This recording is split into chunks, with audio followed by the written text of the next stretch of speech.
श्री राधे राधे।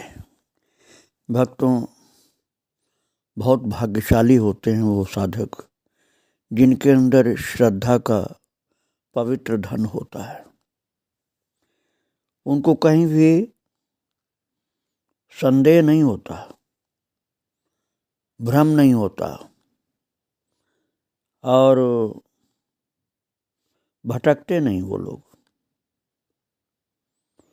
जिनके अंदर श्रद्धा की कमजोरी होती है वो कभी यहाँ कभी वहाँ, कभी यहाँ कभी वहाँ, कभी इस मजहब में, इस धर्म में, इस कार्य में, अलग अलग, उनका कहीं भी टिकाव नहीं होता है। ऐसे जो चंचल प्रकृति के लोग होते हैं जिनमें टिकाव होता ही नहीं, साधना करना मुश्किल होता है, विश्वास नहीं होता किसी देवी देवता में उनको, उन लोगों को यदि कभी महान सिद्ध पुरुष की कृपा हो जाए तभी टिक पाते हैं, तभी किसी साधना में स्थिरता से लग पाते हैं, तभी जीवन में सात्विकता होती है, अर्थात चमत्कार से ही सुधार उनके अंदर आता है। और ये चमत्कार तो किसी महान पुरुष के ही द्वारा संभव हो सकते हैं। बाबा नीम करोड़ी ऐसे ही अद्भुत चमत्कारी सिद्ध पुरुष थे। पौराणिक लीलाओं में तो भक्तजन विश्वास कर लेते हैं, लेकिन जो भक्त नहीं है वो पौराणिक कथाओं में भी विश्वास नहीं करता, लेकिन अपनी आंखों के सामने कुछ हो तब विश्वास करते हैं। और 20वीं शताब्दी में हर समय होने वाली बाबा की लीलाएं पौराणिक लीलाओं की सत्यता पर विश्वास दिलाती हैं। कौशल्या जी को राम जी 2 स्थानों में दिखलाई पड़ते हैं एक साथ, मानस में लिखा हुआ ना, यहाँ वहाँ 2 बालक देखा। तो जैसे इसी बात को दृढ़ कराने के लिए ही सरदार रणजीत सिंह उत्तर प्रदेश परिवहन के चालक को प्रथम दर्शन के बाद ही चलती बस से वे स्थान स्थान पर पैदल जाते दिखाई दिए। नीम करोड़ी बाबा सभी देवी देवताओं के वाहन बताए गए हैं, पर बाबा अपने भक्त की पुकार पर बिना किसी वाहन के ही तुरंत उपस्थित हो जाते थे। राम जी के कर स्पर्श से सुग्रीव का शारीरिक क्लेश दूर हुआ। ये भक्त लोगों को तो सहज समझ में आ जाता है, लेकिन अभक्त लोग कहते हैं अरे ऐसे कैसे हो जाएगा। पर बाबा अपनी कृपा के द्वारा ये सिद्ध कर देते थे, असाध्य रोगों से भी छुटकारा दिला देते थे, कष्टों को दूर कर देते थे। भारत के संत महात्माओं में जो जो निजी विलक्षणताएं दिखाई दी वे सभी सामूहिक रूप से जैसे नीम करोड़ी बाबा के अंदर विराजमान थी। और इनके अतिरिक्त अन्य विशेषताओं की भी, जहाँ मानवीय बुद्धि कल्पना भी नहीं कर सकती, वो भी कभी कभी बाबा के अंदर दिखलाई पड़ जाती थी। सभी प्रकार की स्थिति और परिस्थिति की सृष्टि बाबा कर देते थे, फिर नियंत्रण भी कर देते थे। वे अप्रत्यक्ष रूप से लोगों को कहीं भी हों प्रेरित करते थे। इस प्रकार कुछ न कुछ लीला उनकी होती थी। उनकी सर्वज्ञता, सर्वव्यापकता और सर्वशक्तिमत्ता के विचित्र चरित्र देखने को मिलते थे। एक बार स्वामी करपात्री जी महाराज ने पंडित शंकर प्रसाद व्यास जी जो बनारस के थे उनसे बाबा का परिचय देते हुए कहा कि इस कलिकाल में अनेक विद्वान संत हुए और हैं, पर नीम करोड़ी बाबा जैसा सिद्ध संत नहीं। तो श्री शिवानंद आश्रम के अध्यक्ष स्वामी चिदानंद जी महाराज बाबा को कहते थे लाइट ऑफ लाइट्स और पावर ऑफ पावर्स। ऐसे महान लोग बाबा की शक्तियों से परिचित थे। इन्हें परम योगी संत शिरोमणि आज जो भी कहें वो निस्संदेह रूप से अवतरित साक्षात भगवती शक्ति थे। अनंत श्री विभूषित बाबा में लोगों को अपने अपने इष्टदेव के दर्शन हो जाते थे। किसी ने शिव रूप में दर्शन कर लिया तो अचेत हो गया, जैसे मैंने आपको सुनाया था पहले। कोई राम रूप का दर्शन करके मस्त हो जाता था, कोई दुर्गा रूप का दर्शन प्राप्त कर लेता था, कोई उनके विशाल काया को बाल गोपाल के रूप में भी देख लेता था, और कोई हनुमान जी के रूप में उनको देखता था। कोई तो डर भी जाते थे और कोई आनंदित हो जाते थे। किसी को उनकी मानवीय देह अपने अविश्वास से भ्रमित कर देती और वो उनके विषय में अनुचित धारणा भी बना लेता। वास्तव में जैसे को तैसा दिखाई पड़ते थे।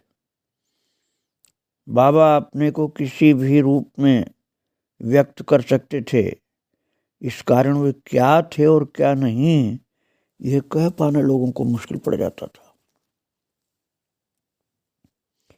अपने शरीर को शांत करके दिखलाना भी और जन दृष्टि से अपने को ओझल करना भी उनके लिए संभव था।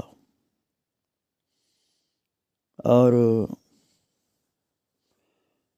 उनके साथ रहने वालों को यही प्रतीत होता था कि बाबा कोई देवता है। बाबा अपने भगवत स्वरूप को अर्थात दैवी शक्ति को भी छिपा कर रखते थे। और यद्यपि श्रद्धावान के लिए तो अलौकिकता प्रकट हो जाती थी, पर सामान्य लोगों को नहीं ऐसा लगता था। बाबा की विशेषता थी कि अपनी महानता को नहीं जल्दी बताते थे। जन समुदाय के बीच रहते हुए स्वयं को छिपा के रखते थे। और भक्तों, अकबरपुर जहाँ बाबा का जन्म हुआ था, अकबरपुर गांव आगरा के निकट, और नीम करोरी गांव जहाँ उन्होंने तप किया था फर्रुखाबाद के पास, ये महाराज लीला स्थली बने रहे बाबा के। सुंदर सुंदर मंदिर हनुमान जी के विशेष रूप से बनवाए। और उस समय तो लोग ये जान ही नहीं पाए कि ये कोई ऐसे दैवी शक्ति वाले हैं। बस लोग यही कहते थे, लक्ष्मण दास या कोई लक्ष्मी नारायण शर्मा कहता कि वो उस गांव के हैं और बाबा हो गए हैं, काम हनुमान जी का करते रहते। बाद में लोग समझ पाए कि तो बहुत सिद्ध पुरुष हैं। वैष्णव मत में दीक्षित हुए थे बाबा, मैं आपको बता चुका हूँ। लक्ष्मण दास नाम उनका गुजरात में पड़ा था। लेकिन वो अपने को ऐसे रखते थे कि उनको जान पाना ही संभव नहीं था कि किस संप्रदाय के दीक्षित हैं। और मनुष्यों के लिए, जो श्रद्धावान मनुष्य हैं, उनके लिए सहज सुलभ थे। अश्रद्धालुओं के लिए वह अपने को छिपा के रखते थे। स्वार्थी दर्शकों का विश्वास जल्दी से भी अपने अंदर, उनके अंदर होने नहीं देते थे। और जो श्रद्धावान होते थे उनके अंदर तुरंत विश्वास हो जाता था। जहाँ कहीं भी उनकी लीला प्रकट होती, लोग उनके पीछे लग जाते थे। और भक्तों, सच्चे साधकों के लिए कृपा पूर्व मार्गदर्शन भी करते थे। बाबा का कार्य सामूहिक न होकर पृथक पृथक व्यक्तियों के लिए पृथक पृथक होता था। एक समय में ही अलग अलग प्रकार से लोगों को अनुभव होते थे। वो अपने को सामान्य व्यक्ति के रूप में प्रस्तुत करने के लिए उन्होंने अपने को सामान्य मनुष्य जैसा भी रखा था। ऐसी लीलाएं बाबा कर देते थे कि भक्त लोग समझ पाते थे कि बाबा अहंकार शून्य है। सामान्य लोगों को समझ में नहीं आता था। सड़क के नियमों का उल्लंघन होने पर भी कभी उनको कोई सिपाही कुछ नहीं बोलता था। और कोई ऐसे भी मिल जाते थे, अशिष्ट आप कह सकते हैं उनको,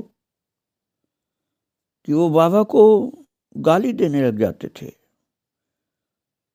कोई मार भी लगा देते थे और बाबा चुपचाप सहन कर लेते थे उसकी गाली को, उसकी मार को, उसके द्वारा किए गए अपमान को सहन कर लेते थे। बाबा कुछ नहीं बोलते थे, कोई बाह्य आडंबर नहीं रखते थे। यहाँ तक कि महाराज संप्रदाय के चिन्ह भी नहीं धारण करते थे बाबा, जैसे जनेऊ या गले में माला या तिलक। ये सब ऐसा कुछ नहीं था कि आप समझ सके कि कौन संप्रदाय के संत हैं। और कोई आता था बाबा से कुछ पूछता था, वो कहते थे बाबा बाबा कुछ नहीं है, अरे हनुमान जी के दर्शन करो, यहाँ कौन बाबा है। और कभी बालकों की भांति सामान्य बात की रट लगाए रहते थे और छोटे बच्चों की तरह से छोटे बच्चों में घुल मिल जाते थे। और भक्तों कभी ऐसे गुमसुम पड़े रहते कंबल ओढ़े कि बिल्कुल हिलते डुलते ही नहीं थे। और सम्मान की तो कोई अभिलाषा ही उनको कभी नहीं हुई। जिसको जो बोलना है कहना है बोलते जाते थे, कहते जाते थे। कोई तो निरादर भी कर देते थे बाबा का। और बाबा उसको भी कुछ नहीं बोलते थे। बनावटी क्रोध कभी कभी प्रकट होता था, डांट डपट करके कल्याण करते थे। और बाबा के अंदर काम विकार बिल्कुल भी नहीं था। कितनी भी स्त्रियां कन्याएं बाबा के सामने आए जाएं, उनकी दृष्टि में कभी दोष नहीं होता था। और ये बोल देते थे किसी किसी, तुम दो बच्चों से, 4 बच्चों से परेशान हो, हमारे तो इतने बच्चे हैं। तो सबको बच्चा मान करके देखते थे। और माताओं को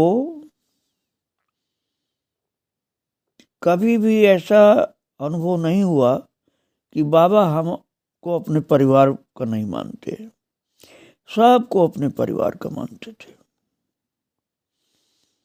करुणा और कृपा के अवतार थे बाबा। चलते चलते अनजान लोगों को भी नाम लेकर के ऐसे पुकारने लग जाते थे जैसे बहुत दिनों से परिचित हैं, अनजान अज्ञात जगह पर भी। और वसुधैव कुटुंबकम की भावना थी बाबा की। कहीं भी हों सबको जैसे अपने परिवार का ही मानते थे। एक तरह से जगत पिता उनको लोग मानते थे भैया। सबको अपना मान करके सभी की दुख दर्द दूर करते रहते थे। क्षमाशीलता के तो मूर्तिमान स्वरूप थे बाबा। दीनहीन उन्हें बहुत प्रिय थे।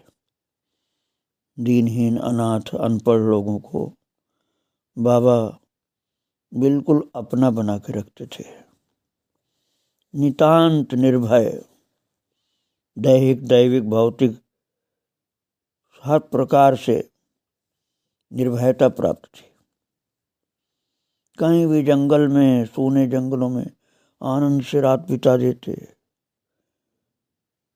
उनको किसी प्रकार की आवश्यकता ही नहीं महसूस होती थी। और कहते थे हमारा इस जन्म में उन्हीं लोगों से संयोग होता है जिनसे हमारा संबंध किसी न किसी रूप में पूर्व जन्म में भी रहा, अर्थात उनको पूर्व जन्म का ज्ञान था, अपना ही नहीं दूसरों का भी। और चमत्कारिक शक्ति ऐसी थी कि किसी दीन दुखी परेशान को एक सेकंड में जितना चाहते थे उतना धन अपने हाथ से दे देते थे। कहाँ से प्रकट हो जाता था? नोट रिजर्व बैंक का उनके हाथ में, जबकि रखते नहीं थे, लेकिन किसी को देना है तो तुरंत उनके हाथ में दिखलाई पड़ता था। परोपकार का स्वभाव था, याचक नहीं थे, मांगते नहीं थे, देते रहते थे। और मंदिरों का निर्माण, भंडारे, निर्धन लोगों की सहायता करते भी थे और करवाते भी थे भक्तों से। उनको देख करके कोई समझ नहीं सकता था, जैसे वो लेटे हुए दिखलाई पड़ रहे हैं, आंखें बंद हैं, पर महाराज उस अवस्था में उस जगह पर हैं और कई जगह पर हैं, ये कोई जल्दी जान नहीं सकता था। जिसके ऊपर कृपा करे वही जान पाता था। रात दिन विचरण करते हुए बाबा थकते नहीं थे। और भक्तों, बाबा ने बचपन में ही घर छोड़ दिया था ना, इसलिए उनको पढ़ाई लिखाई तो नहीं हुई थी, लेकिन ज्ञान उनको अपार था, असीमित ज्ञान था। और ऐसा लगता था जैसे सब देवी देवता उनके अंदर वास करते हैं। जो बड़े महान महान सिद्ध पुरुष हुए हैं, वह उनकी स्थिति सहज थी। शाब्दिक ज्ञान भले नहीं आप कर सकते हैं, लेकिन वो यथार्थ का ज्ञान उनके अंदर रहता था। वो कहते थे हम शिष्य नहीं बनाते हैं, भक्त बनाते हैं। दीक्षा तो नहीं देते थे, लेकिन मार्गदर्शन कर देते थे बाबा। ऐसा लगता था जैसे बाबा भक्त हृदय के ईश्वर स्वरूप थे। भले ईश्वर नहीं थे, हनुमान जी तो लोग मानते थे उनको, कोई देवी देवता कुछ भी मानता तो कोई भगवान ही मानता था। वो कहते थे दुनिया में हूँ, दुनिया का तलबदार नहीं, बाजार से गुजरा हूं पर खरीददार नहीं। सर्वज्ञता प्रकट होती थी उनकी, सर्वव्यापकता प्रकट होती थी, सर्व सामर्थ्य उनका दिखलाई पड़ता था। लीला से भरे हुए थे, कृपालुता से भरे हुए थे। और भक्तों, बाबा ने अपने जीवन के पूर्वार्ध में अनेक कष्ट साध्य तप किए। ग्राम बबानिया गुजरात में तालाब में रहकर और ग्राम नीम करोरी में भूमि के अंदर गुफा में बैठकर तप किया।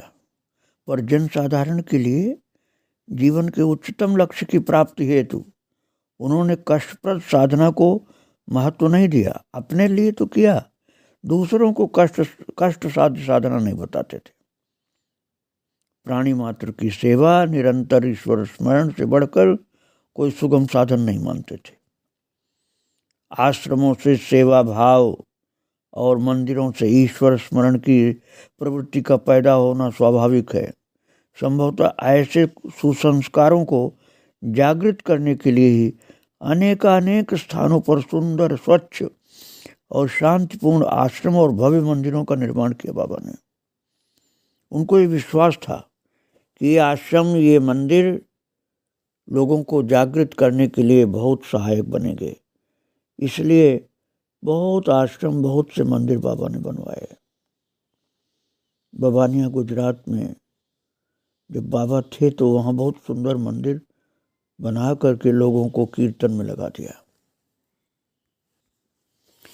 यदि बाबा हर जगह हनुमान जी का मंदिर बनाते थे, लेकिन ये कहा जा सकता है कि सर्वप्रथम हनुमान जी की प्रतिष्ठा बाबा ने मौरवी से लगभग 40 किलोमीटर दूर गुजरात में बबानिया में सर्वप्रथम किया था। हनुमान जी की प्रतिष्ठा श्री रामाबाई आश्रम के पास एक तालाब में साधना किया करते थे और भक्तों श्री हनुमान जी के श्री विग्रह को पहले तो खुले में ही स्थापित किया था। सन 1916 में देश भ्रमण करते हैं तो उत्तर भारत में आए तो कालांतर में वहाँ पास में श्रीमद रामचंद्र श्वेतांबर जैन आश्रम के एक सदस्य ने इस श्री विग्रह के लिए संभवतः महाराज जी की प्रेरणा से एक छोटा सा मंदिर बनवा दिया। आज भी वो विराजमान दर्शन दे रहे हैं सबको। बाद में तो फिर बड़े बड़े मंदिर भव्य बड़े सुंदर, और हनुमान जी के मंदिर के साथ साथ नाम कीर्तन, राम नाम लेखन, राम नाम का कीर्तन बाबा ये चालू कर दिए थे। और नीम करौरी गांव जो मैंने फर्रुखाबाद के पास आपको बताया, वो बबानिया से आने के बाद फर्रुखाबाद जिले में नीम करौरी ग्राम पहुंचे थे और भक्तों वहाँ जमीन के नीचे गुफा बनाई थी, तपश्चर्या करते थे। और फिर भक्तों हनुमान जी का श्री विग्रह विराजमान किया, सुंदर हनुमान जी का मंदिर बना करके धनाढ्य परिवारों से कहा कि तुम सेवा करो यहाँ, और गरीब लोगों से कहा कि तुम नाम कीर्तन करो, जप करो, लेखन करो, हनुमान जी की कृपा होगी, सारे संकट तुम्हारे दूर हो जाएंगे। महाराज जो जिस प्रकार की आवश्यकता युक्त दिखलाई पड़ता था बाबा उसी की आवश्यकता की पूर्ति कर देते थे और हनुमान जी को माध्यम बनाते थे। श्रद्धा हनुमान जी के प्रति लोगों की जागृत करते थे। वहां बाबा ने दिखलाया किसी के यहाँ आग लगी है तो बस एक क्षण में बुझा दिया, जो चीज नष्ट हुआ उसको फिर दिला दिया, पानी नहीं है तो कुआं बनवा दिया, संतान नहीं है तो वो भी आशीर्वाद दे दिया। हनुमान जी के माध्यम से ये सब दिखाते थे बाबा, कराते थे। और मार्च 1934 में इस मंदिर की प्रतिष्ठा में महाराज जी ने एक बहुत बड़ा आयोजन किया नीम करौरी में, नीम करौरी गांव फर्रुखाबाद के पास। निरंतर 30 दिन तक घी की आहूत पड़ती रही। महाराज सैकड़ों मन घी लग गया, 30,000 आदमियों का भंडारा हुआ। तभी से वहां मेला लगने लगा और जिला अधिकारी को उसका प्रबंध संभालना पड़ा, इतनी जनता आती थी। बाबा ने बहुत प्यार से लोगों को सेवा में लगाया और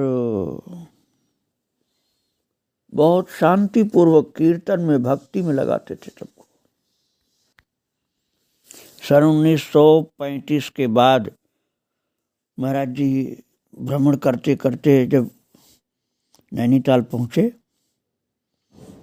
तो नैनीताल से 2 किलोमीटर दूर उसके प्राकृतिक द्वार पर स्थित मनोरा पर्वत पर अधिकतर रहते थे और उन्होंने इस पर्वत को ही अपनाया। मनोरा का ये पर्वत पहले कच्चा था पूरा, बहुत बजरी, बहुत चट्टान कम थी, बजरी ज़्यादा थी, भूरभूरा समझिए आप। तो निर्माण वहाँ कुछ नहीं हो पाता था। तो बाबा ने हनुमान जी का मंदिर फिर भी बना दिया और नाम जप, कीर्तन, नाम लेखन ये बाबा का चलता रहता था। पहले तो हनुमान जी की छोटी मूर्ति थी वहाँ, बाद में विशाल मंदिर स्थापित हुआ। रामायण और हनुमान चालीसा के सैकड़ों अखंड पाठ करवाए। वर्षों अखंड कीर्तन होता रहा, जिससे वहाँ का भूभाग चतुर्दिक वातावरण पावन हो गया और कीर्तन से इतनी जागृति हुई कि लोग भक्त हो गए। जनता को भगवान राम जी की भक्ति में लगाने की लीलाएं होती थी बाबा की। हनुमान जी का विग्रह फिर 7 फुट ऊंचा लाया गया और माखन नामक एक कारीगर ने हनुमानगढ़ में ही बनाया था। हनुमान जी का मुखमंडल बनाने में उसको बहुत प्रयत्न करने पर भी सफलता नहीं मिलती थी, निराश हो जाता था। फिर बाबा के आशीर्वाद से सफलता मिली और बहुत से देवी देवताओं का भी स्वरूप वहाँ विराजमान किया गया। गणपति जी, पार्वती माता, कार्तिकेय और श्री सीताराम जी का मंदिर बहुत सुंदर बनाया गया। कोई उत्सव होना था भक्तों तो इंतजाम कुछ नहीं था, सब लोग चिंतित थे। बाबा हंस रहे थे। प्रातः 3 बजे ही एक ट्रक सड़क पर आकर रुका और उसमें बर्तन, आटा, घी, लकड़ी, भंडारे की सारी सामग्री भरी पड़ी थी। वर्षा भी शांत हो गई और कुछ नेपाली लोग, पहाड़ी लोग आए और सारा कार्य शुरू कर दिए अपने आप। और महाराज सब कुछ संपन्न हो जाने के बाद में बारिश हुई। उतनी देर तक बाबा ने बारिश रोक रखी थी। बस बाबा बोलते थे पवन तनय बल पवन समाना। बस ये जहाँ बोलते तहाँ शीघ्र ही बादल छटे और भगवान के नाम कीर्तन, भंडारा, इनकी सब बाधाओं को बाबा क्षण में दूर कर देते थे। जहाँ सड़कें नहीं थी वहाँ बाबा की लीला से सड़कें बन गई पहाड़ के ऊपर। और कभी कभी तो सब लोग चिंतित हो जाते थे तो डांटते हुए बाबा बड़े प्यार से डांटते थे। वो कहते अरे देखो ना जा करके उधर। जाकर देखा गोदाम और सब तमाम देसी घी के टिन भरे पड़े और भंडारा चालू हो गया। फिर ऐसी विचित्र लीलाएं बाबा किया करते थे। उनकी लीलाओं के विषय में आगे मैं आपको फिर सुनाऊंगा। आज महाराज जी को प्रणाम करके विराम दे रहा हूँ। श्री राधे राधे, जय श्री राधे।